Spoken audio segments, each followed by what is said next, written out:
continuing the upload by Joni Rotten, the late 1960s speech by Ed Griffin, More Deadly Than War, the Communist Revolution in America. All the 5 phases that we're in now are being played out, and he describes them in the 1960s, just like James Burke did in his Connection series in 1980. Listen to this, the control operation that we're in now. Their own fairy tale. And I'm sure they're not so naive as to believe that their present super state is ever really going to wither away.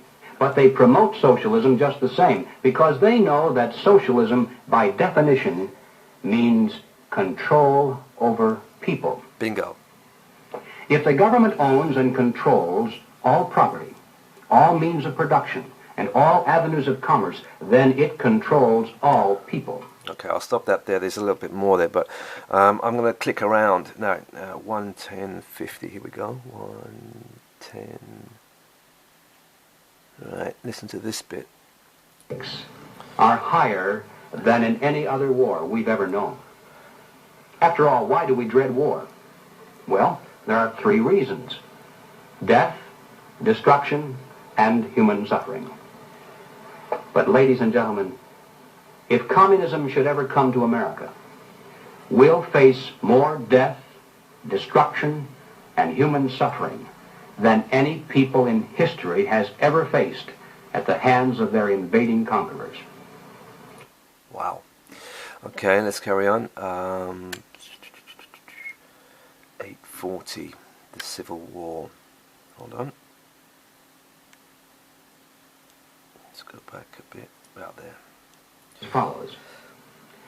As early as 1928, the communists declared that the racial differences among our people constituted the weakest and most vulnerable point in our social fabric.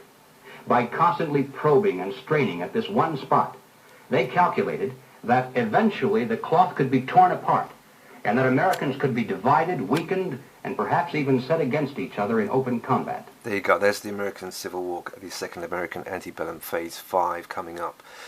Now, what he keeps saying is that the black communities in America are targeted for this racial divide and conquer, and you've seen that with the TikTok psy-op. They're pushing it 24 hours a day, trying to push racism. You know, that stupid farce in London, in Woolwich, where they had this Jamaican guy, and they said he was a Muslim. Well, he wasn't, and they said, oh, he cut off the head of a white English soldier. What a load of nonsense. But anyway, it's all trying to get divide and conquer and control going. Of course, this operation here is ultimate divide and Talmudic divide and conquer and control. But the point is, he keeps saying that they're going to try and set black people in America, especially in the South, against white people, etc.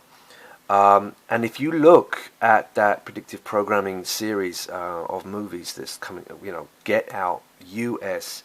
Antebellum, Get Out of the United States, because there's a Second American Antebellum Civil War coming. It's starring, of course, Jordan Peele, who is half Jewish, half black, and just about the whole cast is black. Yeah, and this is what he keeps saying, because that's what they're trying to do, right? It's all part of the antebellum.